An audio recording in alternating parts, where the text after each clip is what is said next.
Page 34, Scarborough Fair. At the top of this, they're talking about some creative project. I mean, you can just knock yourself out on that. I have no idea what that is, and I haven't even read it. Don't want to read it. I'm just going to go on with the Scarborough Fair, all right?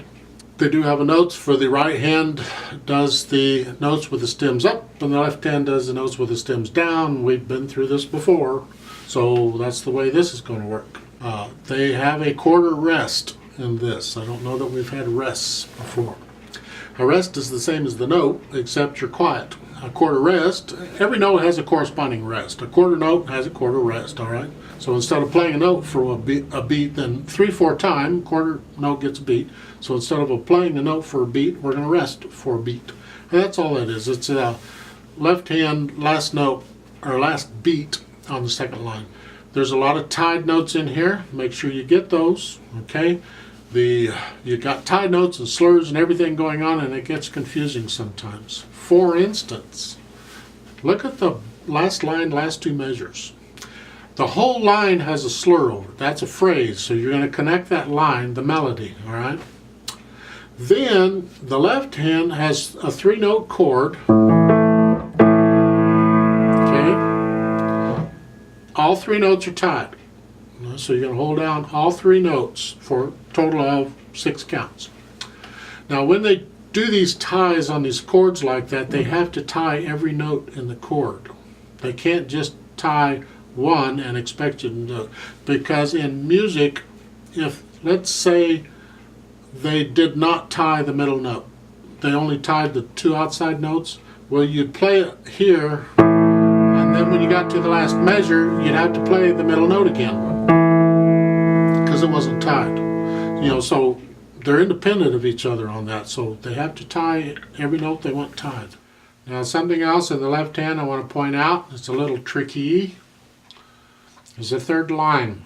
First measure you're playing this, second measure is an E by itself, and third measure it's a C. Well, your third finger's on C, right? They want the second finger on C. The reason is because you're changing hand positions, and this is how you're doing it. So if you put your second finger on it, just leave your thumb where it is, just move your second finger down. That changes your hand position for you. You don't even have to think about it. Isn't that cool how that works? That happens a lot in piano. Now, 3/4 time I give you 3 counts. Sing it if you want, I ain't singing it.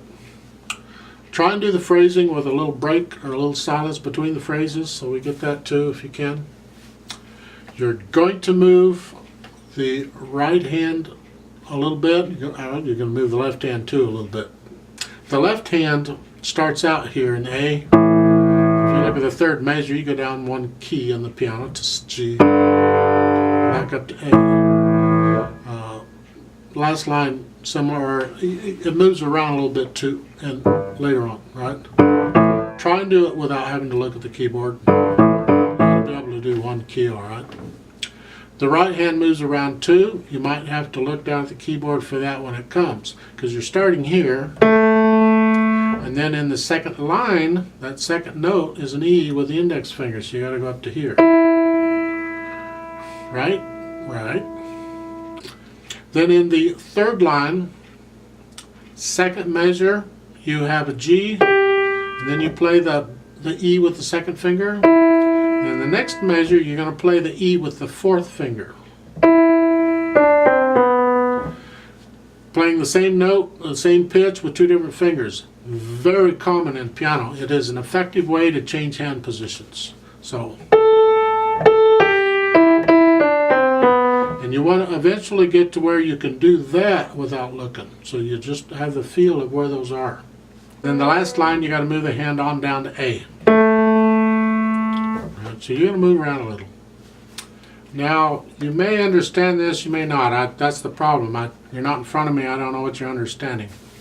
So, in case some of you watching this don't understand it, I want to explain something. Last measure of the first line. You are here.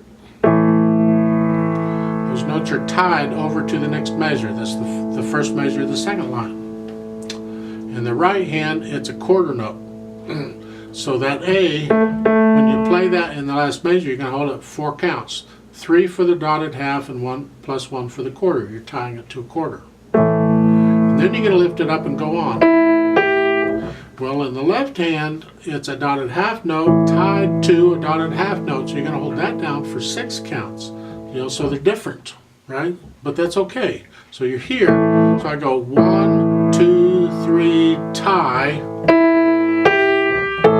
Left hand stays down through that, just so you know. It might confuse some people.